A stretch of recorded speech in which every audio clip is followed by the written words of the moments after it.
जय माँ गंधर्वपुर वासिनी सदगुरुदेव गुरु महादेवी ज्ञानेश्वरी जी के श्री चरणों में पुत्र का कोटि कोटि नमन।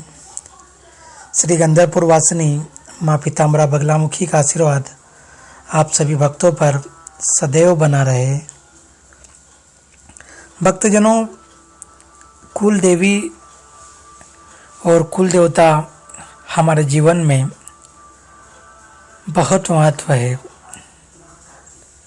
भारतवर्ष में प्रत्येक ऋषि की एक गोत्र है और उससे गोत्र जाति और कल होते हैं और हर गोत्र जाति और कुल के देवता विभिन्न होते हैं।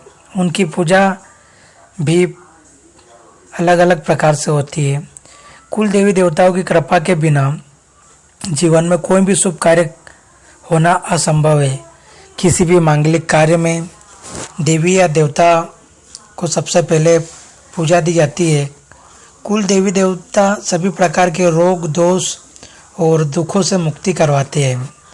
हमारे परिवार में हमारे घर पर तंत्र मंत्र बहुत भूत प्रेत किया कराया होने से रोकते हैं कुल देवी देवता।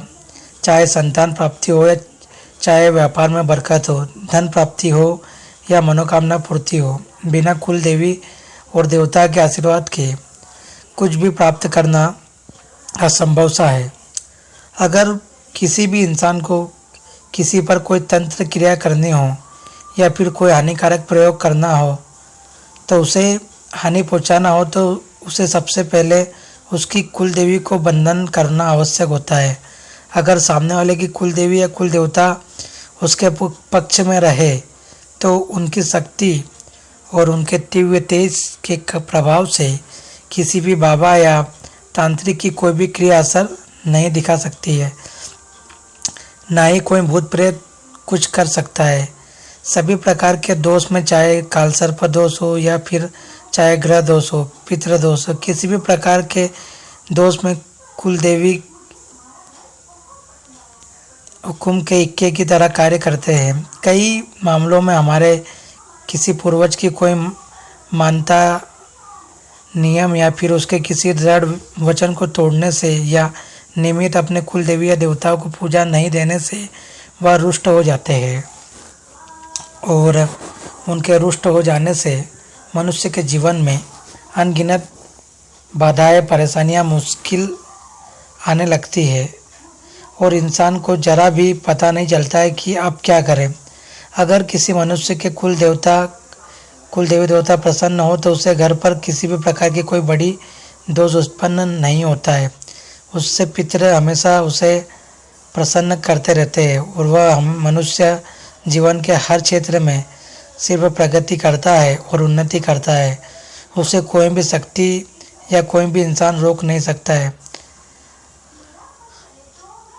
आपको यह बताने जा रहे हैं कि अगर आपकी कुल देवी आपसे नाराज़ हो गई है या फिर किसी तांत्रिक या फिर किसी जानकार बाबा के बंधन में फंस गई है, आपसे कोई गलती हो गई या फिर आपके पूर्वजों से हो गई है और आपकी कुल देवी कमज़ोर हो गई है तो वह आपकी सहायता न कर रही है, तो इस विधान को करने से, इस उपाय को करने से निश्चित तौर से मैं वचन देता हूँ कि मेरा अनुभव है कि ऐसा भी बंधन होगा, कुल देवी मुक्त हो जाएगी।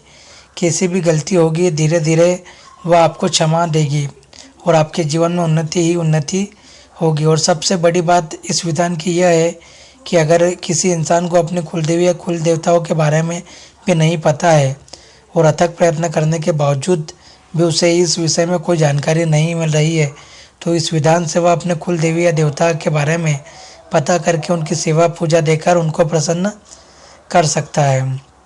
देखिए, कुल देवी देवताओं का जो दोष लगता है उसके निवारण हेतु या उनकी प्रसन्नता हेतु हमें एक नारियल लेना है।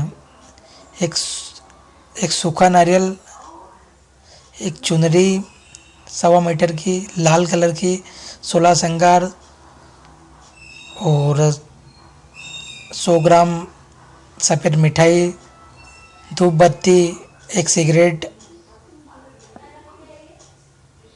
एक दीपक तिल के तेल का, एक थाली, एक मिट्टी की छोटी मटकी, 150 ग्राम गर्म पानी में उबलते हुए काले साबुत उड़द, 3 तरह के फल, 3 तरह के फूल, कुमकुम की डिब्बी, थाली और 11 मिट्टी के दिए। यदि किसी की कुल देवी की पूजा तामसिक तरीके से होती है और उन्हें मांस मदिरा का भोग लगता हो तो उन्हें 4 देसी अंडे और एक शराब की क्वार्टर साथ में देना चाहिए।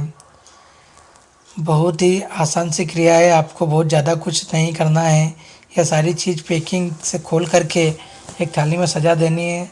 थाली सजा करके आपको किसी भी नदी किनारे या फिर उजाड़ स्थान पर जाना है।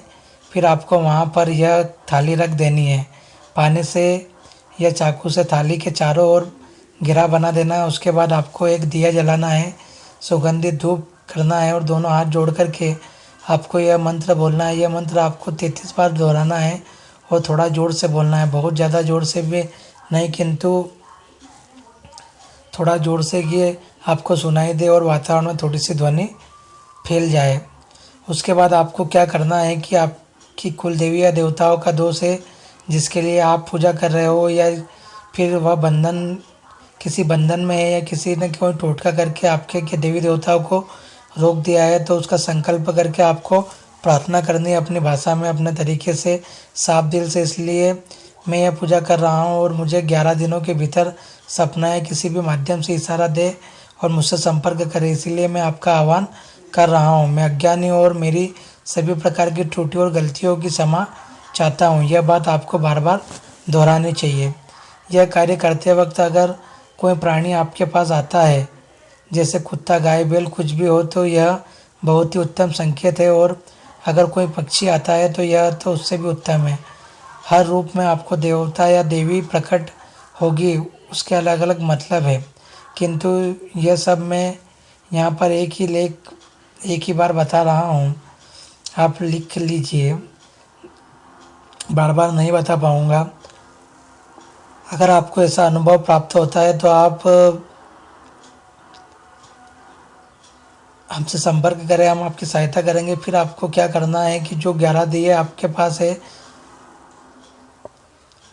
बस उन्हें को रोज़ उसी तरह जाना है। अगर नदी किनारे या क्रिया की है तो यह उत्तम है। आपको नदी में वह बहा दिया जलाकर एक हरे पत्ते पर रख कर कि कोई भी पता चलेगा और आपको दीपदान कर देना। नदी में वह जलता दिया बहा देना है। यह क्रिया आपको 11 दिन करनी है। 11 दिन करने से 11 दिन के भीतर ही आपकी देवी या देवता आपके कुल के जो भी होंगे वह स्वप्न के माध्यम से या किसी भी माध्यम से आपसे संपर्क कर लेंगे और आपको रास्ता भी दिखा देंगे अब क्या करना है। और अगर कोई भी दुविधा होती है, कुछ भी परेशानी आपको समझ में नहीं आ रहा है, तो आप हमसे संपर्क कर सकते हैं। तंत्र से जुड़े हुए किसी भी प्रकार के कार्य के लिए आप हमसे संपर्क कर सकते हैं। देखिए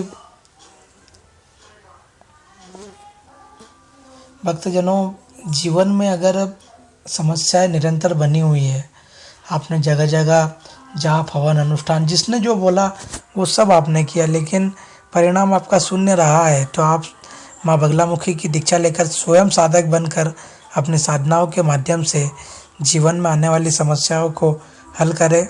जय माँ बगलामुखी, जय श्री महाकाल।